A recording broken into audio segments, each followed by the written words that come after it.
আসসালামু আলাইকুম গ্রাম পাগল মানুষজন, আপনাদেরকে স্বাগত জানাচ্ছি ময়মনসিংহ জেলার ধোবাউড়া উপজেলার নগর সন্তোষ গ্রাম থেকে।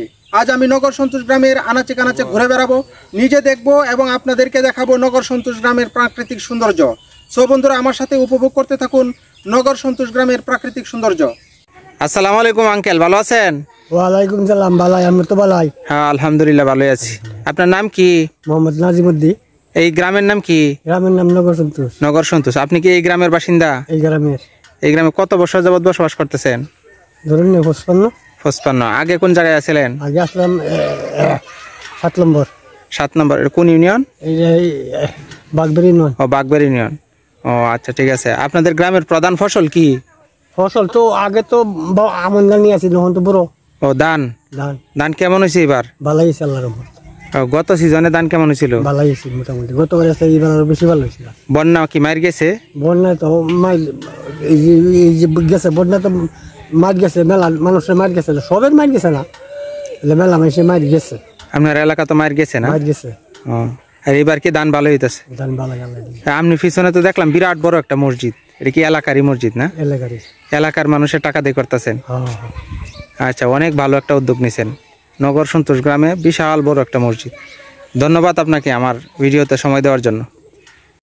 ময়মনসিংহ জেলার ধোবাউড়া উপজেলা সদর থেকে প্রায় 3 কিলোমিটার পশ্চিমে অবস্থিত সবুজ ধানক্ষেত এবং প্রকৃতি ঘেরা এই গ্রামের নাম হচ্ছে নগর সন্তোষ। কৃষিজীবীরাই কৃষি প্রধান এই গ্রামের মূল বাসিন্দা। এই এলাকার প্রধান ফসল হচ্ছে ধান। ধানের পাশাপাশি আরও রকমারি শাকসবজি এবং ফল ফলাদির চাষ হয়ে থাকে এই গ্রামে। ধোবাউড়া ইউনিয়নের 26টি গ্রামের মধ্যে নগর সন্তোষ গ্রাম হচ্ছে একটি গ্রাম। এই গ্রামের মূল বাসিন্দা হচ্ছে খ্রিস্টান, আদিবাসী এবং মুসলিম। এই দুই ধর্মের লোকজন হচ্ছে এই গ্রামে মিলেমিশে একত্রে বসবাস করে। ষড়ঋতুর দেশ আমাদের বাংলাদেশ। গ্রীষ্ম, বর্ষা, শরৎ, হেমন্ত, শীত ও বসন্তকাল, এই 6টি ঋতু নিয়েই হচ্ছে আমাদের বাংলাদেশ। ঋতুভেদে এখন চলছে বসন্তকাল। শিমুল, পলাশ আর নানা রঙের রং বেরঙের ফুলে ফুলে ছেয়ে গেছে চারপাশ। গাছে গাছে নতুন পাতা যেন সেজেছে নতুন বউয়ের সাজে। কুকিলি গাইছে গান গাছে গাছে, আরও নানা রঙের পাখালি গাইছে গান গ্রামের পথে প্রান্তরে। বাংলাদেশের অধিকাংশ স্থান জুড়ে আছে বাংলাদেশের গ্রামগুলো। গ্রামকে ভিত্তি করেই বাংলাদেশের অস্তিত্ব গড়ে উঠেছে। নদীমাতৃক কৃষিপ্রধান বাংলাদেশ। বাংলাদেশের অধিকাংশ গ্রামগুলো নদীমাতৃক বাংলাদেশ, আর নদীতে ছেয়ে গেছে চারপাশ। এসব নদীতে ছোট বড় অসংখ্য নৌকা চলাচল করে। ছায়া ডাকা, পাখি ডাকা, সবুজ শ্যামল গ্রামগুলো এদেশের সৌন্দর্যের অন্যতম উৎস। ফুলে ফলে ফসলে এক একটি গ্রাম যেন এক একটি রূপের খনি। অধিকাংশ গ্রামের ঘর বাড়ি বৃক্ষলতায় ঘেরা। প্রায় প্রতিটি বাড়িতে রয়েছে কম বেশি ফলদ বৃক্ষ। বাড়ির পাশে সবুজ ফসলের মাঠ। গ্রামের প্রান্ত দিয়ে বয়ে চলেছে নদী কিংবা খাল। বিলে জিলে ফুটে থাকা নানা রঙের শাপলা ও বাহারি পদ্ম ফুল। খালে বিলে নদীতে চলে ছোট বড় অসংখ্য নৌকা। নিচু এলাকাতে এখনও প্রধান বাহন হচ্ছে নৌকা। গ্রামের অধিকাংশ রাস্তা কাঁচা, পাকা রাস্তাও আছে, তবে প্রয়োজনের তুলনায় অল্প। ইদানিং গ্রামের যোগাযোগ ব্যবস্থা আগের চেয়ে উন্নয়ন ঘটেছে। ঘর বাড়ি সহ চারপাশের পরিবেশ উন্নয়ন ঘটেছে। গ্রামে দরিদ্র হার কমতে শুরু করেছে। তবে এখনও গ্রামে অসংখ্য দরিদ্র মানুষ বসবাস করে, যারা প্রতিনিয়ত ভালো বাসস্থান এবং পুষ্টিহীনতায় ভুগছে। গ্রামের শিক্ষার হার কম হলেও নতুন প্রজন্মের ছেলেমেয়েরা লেখাপড়ার প্রতি আগ্রহী হয়ে উঠেছে। ফলে গ্রামের স্কুল, কলেজ এবং মাদ্রাসাগুলোতে ছাত্রছাত্রীতে এখন পরিপূর্ণ। গ্রামের মানুষের চিকিৎসার জন্য প্রত্যন্ত অঞ্চলেও কমিউনিটি ক্লিনিক এবং ছোট ছোট হাসপাতাল স্থাপন করা হয়েছে সরকারিভাবে। যদিও বা এসব হাসপাতালগুলোতে মানুষজন যথেষ্ট স্বাস্থ্যসেবা পাচ্ছে না, তবে আগের চেয়ে মানুষ এখন অনেক স্বাস্থ্য সচেতন। ফলে গ্রামে মৃত্যুহার কমতে শুরু করেছে। শিশু মৃত্যুহার কমতে শুরু করেছে। দেশের সব অঞ্চলে না হলে অধিকাংশ গ্রামে এখন বিদ্যুৎ পৌঁছে গেছে। কোনো কোনো গ্রামাঞ্চলে মানুষ গ্যাসের চুলায় রান্না করছে। শহরের তুলনায় বাংলাদেশের গ্রামগুলো পিছিয়ে থাকলেও এখন নতুন প্রজন্মের নতুন বাংলাদেশ গ্রামগুলো ধীরে ধীরে উন্নতির দিকে ধাবিত হচ্ছে। প্রত্যেকটা গ্রামেই আমরা গ্রামীণ ঘরবাড়িগুলা, মাটির ঘর এবং খড়ের ঘর, টিনের ঘর এগুলা দেখতে পাই। কিন্তু ইদানিং হচ্ছে নতুন যে গ্রাম বাংলা, এগুলাতে হচ্ছে মানুষ বিল্ডিং ঘর করতেছে, তারপরে হচ্ছে ফাউন্ডেশন দিয়ে ঘরবাড়ি করতেছে। তারপরেও আমি যখন গ্রাম বাংলায় ঘুরে বেড়াই এখনও সাদামাটা সেই গ্রামের প্রাকৃতিক পরিবেশ দেখতে পাই। এটা হচ্ছে গ্রামের একটি দোকান।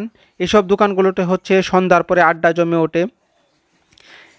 গ্রামের মানুষজন সাধারণত গ্রামের পাশে যে ছোট্ট বাজার থাকে, গ্রামীণ বাজার বা হচ্ছে মফস্বল শহর, এগুলাতে হচ্ছে হাট বাজার করতে যায়। আর এটা হচ্ছে একটা গির্জা দেখতে পাচ্ছেন। আমি যে এলাকায় এখন ঘোরাঘুরি করতেছি এই গ্রামের নাম হচ্ছে নগর সন্তোষ গ্রাম। আর এই নগর সন্তোষ গ্রামে হচ্ছে মুসলিমদের পাশাপাশি হচ্ছে খ্রিস্টান আদিবাসীদের বসবাস। এই গ্রামে হচ্ছে অধিকাংশ লোকজনই হচ্ছে খ্রিস্টান আদিবাসী, আবার মুসলিমও রয়েছে প্রচুর পরিমাণে। খ্রিস্টান আদিবাসী থাকার কারণে হচ্ছে এইসব গ্রামগুলোতে হচ্ছে গির্জা থাকে। গির্জা বলতে হচ্ছে আমরা যেরকম হচ্ছে মসজিদে ইবাদত করি, তারা হচ্ছে গির্জাতে ইবাদত করে। তারা খ্রিস্টান ধর্মাবলম্বী, গির্জাতে হচ্ছে তারা ইবাদত করে। এই জন্য হচ্ছে এই সকল গ্রামগুলোতেই হচ্ছে গির্জা আছে। প্রায় প্রত্যেকটা গ্রামেই, যে সকল গ্রামে হচ্ছে খ্রিস্টানরা থাকে প্রত্যেকটা গ্রামেই হচ্ছে গির্জা থাকে। আবার নগর সন্তোষ গ্রামে আমি ঘোরাঘুরি করার সময় হচ্ছে একটা জিনিস আমি লক্ষ্য করেছি, নগর সন্তোষ গ্রামে প্রচুর পরিমাণে ধান চাষ করা হয়। দেখতে পাচ্ছেন সবুজ ফসলের মাঠ, দিগন্ত জোড়া ফসলের মাঠ, দু চোখ যেদিকে যায় শুধু সবুজ আর সবুজ, সবুজে ছেয়ে গেছে। এখন হচ্ছে বোরো ধানের সিজন, বোরো ধান লাগানো হচ্ছে। আর বোরো ধান লাগানোর কারণে হচ্ছে চারপাশে হচ্ছে সবুজ আর সবুজ, সবুজে ছেয়ে গেছে। আর কিছুদিন পরে হচ্ছে বোরো ধান বের হবে। আর যখন ধান বের হবে তখনই হচ্ছে গ্রামের মানুষের আনন্দের সীমা থাকে না। নগর সন্তোষ গ্রামের ভিতর দিয়ে হচ্ছে একটা রাস্তা গেছে। এই রাস্তাটা হচ্ছে রাজীবপুর গ্রামে গিয়ে শেষ হয়েছে। আর দেখতে পাচ্ছেন এগুলো হচ্ছে খ্রিস্টান আদিবাসীদের বাড়িঘর। রাস্তার দুই পাশে যে বাড়িঘরগুলো, আর এটা হচ্ছে একটা মুসলিম বাড়িঘর। রাস্তার দুই পাশে যে বাড়িঘরগুলো, অধিকাংশ বাড়িঘরই হচ্ছে খ্রিস্টান নগর সন্তোষ গ্রামে। আর নামটা শুনে অবশ্যই বুঝতে পারছেন যেই সব কল গ্রামে হচ্ছে গারো আদিবাসীরা বেশি বসবাস করে, ওই সকল গ্রামের নাম হচ্ছে এই ধরনের হয়ে থাকে। যেমন ধরেন নগর সন্তোষ, গাঙ্গের বেড়া, সাপমারি, এগুলাতে হচ্ছে খ্রিস্টান আদিবাসী লোকজন হচ্ছে বেশি থাকে। তারপর হচ্ছে ধারপাড়া গ্রাম, বণিকপাড়া গ্রাম, এগুলোতে হচ্ছে খ্রিস্টান আদিবাসী বেশি লোকজন থাকে। আর এখন যে বাজারটি দেখতে পাচ্ছেন এই বাজারটি হচ্ছে রাজীবপুর বাজার বলে লোকজনে, কিন্তু এই বাজারে একাংশ হচ্ছে নগর সন্তোষ গ্রামেও পড়েছে। এই জন্য হচ্ছে আমি এই বাজারটিও আমি আপনাদের মাঝে তুলে ধরলাম। নগর সন্তোষ গ্রাম, সাপমারি গ্রাম, রাজীবপুর গ্রাম, হাজংপাড়া গ্রাম, এই সাইডের গ্রামের যে লোকজন আছে এই লোকজনগুলো হচ্ছে এই বাজারে হচ্ছে বাজার করার জন্য আসে। এখন হচ্ছে রমজান মাস, বিকালবেলায় হচ্ছে ইফতারি দোকানে ইফতারি বিক্রি করতেছে এই বাজারে। এই বাজারের যে এই সাইডের অংশটা এটা হচ্ছে নগর সন্তোষ গ্রামের অংশ। আমার ভিডিওতে একজন মহিলাকে দেখতে পাচ্ছেন, উনি হচ্ছেন খ্রিস্টান আদিবাসী, তারাই হচ্ছে এই নগর সন্তোষ গ্রামে বসবাস করে। আমার সামনে একটা ছোট্ট খালবাট আছে, এই খালবাটের ওপারেই হচ্ছে নগর সন্তোষ গ্রাম। আর এখন আমি যেখানে দাঁড়িয়ে আছি এটা হচ্ছে রাজীবপুর গ্রাম। আর ওই পারই হচ্ছে নগর সন্তোষ গ্রাম। এখানে হচ্ছে একজন খ্রিস্টান আদিবাসী মহিলার সাথে আমার দেখা হয়েছে, ওনার সাথে আমি কথা বলতেছিলাম এই নগর সন্তোষ গ্রাম নিয়ে। ওনার বসবাস হচ্ছে নগর সন্তোষ গ্রামে। আসলে আমি প্রতিনিয়ত গ্রামে ঘুরে বেড়াই, আমি একজন গ্রাম পাগল মানুষ, গ্রামকে আমি ভালোবাসি। তাই প্রতিনিয়ত আমি গ্রামে ঘুরে বেড়াই, গ্রামের মানুষের জীবনচিত্র তুলে ধরার জন্য চেষ্টা করি। আর হচ্ছে আমি এখন একটা ইদানিং প্ল্যান নিয়েছি, যে প্ল্যানটা হচ্ছে আমি ধোবাউড়া উপজেলার প্রত্যেকটা গ্রামে আমি ঘুরে বেড়াবো, ধোবাউড়া উপজেলার প্রত্যেকটা ইউনিয়নে আমি চষে বেড়াবো, আনাচে কানাচে ঘুরে বেরিয়ে আপনাদেরকে আমি ধোবাউড়া উপজেলার সৌন্দর্য দেখানোর জন্য চেষ্টা করব। আর ধোবাউড়া সারা উপজেলার যতজন মানুষ হচ্ছে বিদেশে থাকেন, দেশের বাইরে থাকেন, অনেকেই হচ্ছে আমার ভিডিও দেখেন, তাদেরকে হচ্ছে আমার এই ভিডিওর মাধ্যমে হচ্ছে গ্রামগুলা দেখানোর জন্য আমার ইচ্ছা। আর হচ্ছে যারা শহরে থাকে তারা দেখো গ্রামের মানুষ কতটা সহজ সরল এবং সাদামাটা জীবনযাপন করে। আমি যখন গ্রামে ঘুরে বেড়াই একটা জিনিস আমি লক্ষ্য করি, গ্রামের মানুষের মাঝে হচ্ছে প্রচুর পরিমাণে শুকরিয়া আছে, মানে আলহামদুলিল্লাহ, তারা অনেক কম খরচে জীবনযাপন করে, অনেক নিম্নমানের জীবনযাপন করেও শুকরিয়া আদায় করে আলহামদুলিল্লাহ। এই জন্য হচ্ছে গ্রামের জীবন আমার কাছে অনেক ভালো লাগে। যারা শহরে থাকে তারা অনেক উন্নত জীবনযাপন করে, তারপরেও তারা শুকরিয়া আদায় করতে পারে না, তাদের মাঝে অনেক হাহুতাশ থাকে। কিন্তু যারা গ্রামে থাকে তাদের উন্নত জীবন ব্যবস্থা নাই, তারপরেও হচ্ছে তাদের শুকরিয়ার কোনো শেষ নাই। এই যে দেখতে পাচ্ছেন গ্রামের মেঠোপথ, কাঁচা রাস্তা আর দিগন্ত জোড়া ফসলের মাঠ, সবুজ আর সবুজ। সবুজ মানে হচ্ছে চোখের শান্তি, যেদিকে তাকানো যায় শুধু সবুজ আর সবুজ, সবুজ দেখলে শান্তি। যারা শহরে থাকে তারা কিন্তু এই আনন্দটা ভোগ করতে পারে না। এই যে দেখেন পুকুরের মধ্যে ছেলেমেয়েরা গোসল করতেছে, কি আনন্দের বিষয়। নগর সন্তোষ গ্রামে আমি আরেকটা জিনিস লক্ষ্য করেছি, নগর সন্তোষ গ্রামে ঘোরার সময় আমি একটা বিশাল বড় মসজিদ দেখতে পেয়েছি। আসলে গ্রামের ভিতরে এরকম বড় মসজিদ আমি সাধারণত দেখি না। আমি বাংলাদেশের অনেক গ্রামে ঘুরে বেরিয়েছি। এখন আমি চিন্তা করেছি যে আমি ধোবাউড়া উপজেলার যতগুলো গ্রাম আছে প্রত্যেকটা গ্রামে আগে ঘুরে বেড়াবো। এখন হচ্ছে আমি ধোবাউড়া উপজেলার ধোবাউড়া সদর ইউনিয়ন ঘুরে বেড়াচ্ছি। ধোবাউড়া সদর ইউনিয়নের গ্রামগুলো আমি দেখতেছি, প্রত্যেকটা গ্রামেই ঘুরে বেড়াচ্ছি, গ্রামের সৌন্দর্য আপনাদের মাঝে তুলে ধরতেছি। অবশ্যই যদি আমার ভিডিওটি ভালো লেগে থাকে অবশ্যই আমার ভিডিওতে একটা লাইক দিবেন, একটা শেয়ার করবেন। আর যারা ফেসবুক থেকে দেখছেন তারা অবশ্যই ফলো দেবেন, আর যারা ইউটিউব থেকে দেখছেন তারা আমাকে সাবস্ক্রাইব করে আমাকে সামনের দিকে এগিয়ে যাওয়ার জন্য হেল্প করবেন। আমি যেন আপনাদেরকে আরও সুন্দর সুন্দর ভিডিও আপনাদেরকে উপহার দিতে পারি। এই জন্যই হচ্ছে আমি বাংলাদেশের গ্রামের পথে প্রান্তরে ঘুরে বেড়াই এবং আপনাদেরকে সুন্দর সুন্দর ভিডিও উপহার দেওয়ার জন্য চেষ্টা করি। আর আমি যখন গ্রামে ঘুরে বেড়াই তখন আমাকে অনেক মানুষের প্রশ্ন করে, আপনি কী জন্য আসছেন, আপনি কি কোনো এনজিওর লোক নাকি, আপনি কি সাহায্য সহযোগিতা করেন নাকি, এই ধরনের নানান ধরনের আমাকে প্রশ্ন করে থাকে।